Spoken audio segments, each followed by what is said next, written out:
ওখান থেকে বল ধরে অত্যন্ত চলতে দেখা যায় হলো না। কর্নার কিক শিপন জানিয়ে দিলেন কর্নার কিক এবং 10 নম্বর 11 নম্বর জার্সিধারী সিরাজগঞ্জ জেলার ওখানে রত্না খাতুন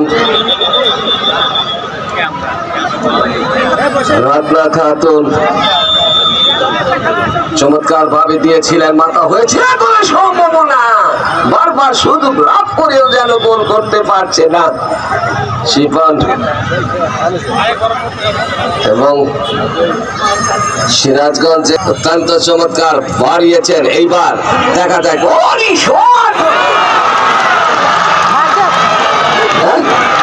কয় নাম্বার দিচ্ছে গোল সিরাজগঞ্জের অত্যন্ত চমৎকার, ভারী সুন্দর হতে পারে 5 নাম্বার জার্সি থেকে দায়িত্ব কাঁধে তুলে নিয়েছেন অন্তরা, ওখান থেকে বল দিয়েছিলেন 11 নম্বর জার্সিধারী, অত্যন্ত চমৎকার দেখতে, অত্যন্ত ভারী ফিটনেস, ফুটবল জগতের নক্ষত্র, আগামী দিনের ভবিষ্যৎ বাংলাদেশ জাতীয় দলে হয়ে যেন খেলতে পারে এই দোয়াটা আমরা করে থাকি। যা হোক, আমরা যেহেতু ফুটবল দলে ইতিমধ্যেই আলোচনা রয়েছে বিকেএসপি থেকে, উনি যেন নেপাল থেকে চলে এসেছেন এইখানে,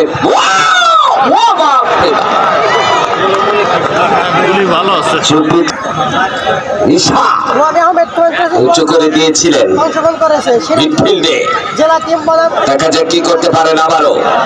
ফলে চেষ্টা 10 নম্বর জার্সিধারী খেলোয়াড়টি রয়েছেন সিরাজগঞ্জ জেলার 10 নম্বর পাপিয়া রহমতগঞ্জ ক্লাব খেলে থাকেন পাপিয়া। শেষ পর্যন্ত 11 নম্বর জার্সিধারীর মধ্যে 10 নম্বরের মধ্যে বল দখল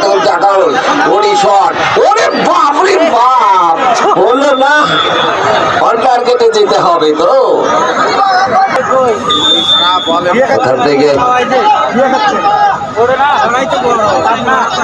ওখান থেকে বলতে হচ্ছে 2 নম্বর জার্সিধারী, ওখান থেকে বল দেওয়ার চেষ্টা, দেখা যাক কি করে 8 নম্বর তার পাশে আক্রমণ বিপদের সম্ভাবনা ঢুকতে পারে অত্যন্ত চমৎকার জায়গায়, কিন্তু থেকে সে বলটি রক্ষা করলেন যাত্রা সিরাজগঞ্জ জেলা, যেন অত্যন্ত চমৎকার মরিয়া হয়েছে, কিন্তু ওখান থেকে খুলনা দেখা যায় কি অত্যন্ত চমৎকার ভারী বাড়িয়েছে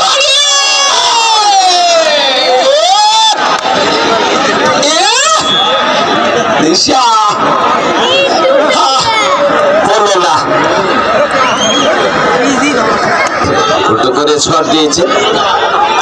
ওখান থেকে 11 নম্বর জার্সিধারী খেলোয়াড়টা অত্যন্ত কুশলী আমি লক্ষ্য করছি, অত্যন্ত ভারী সুন্দর এই খেলোয়াড়টিকে আমার 11 নম্বর জার্সিধারী অত্যন্ত চমৎকার, ওই ছেলেটি বল করা অত্যন্ত চমৎকার খেলে থাকছেন 11 নম্বর রত্না।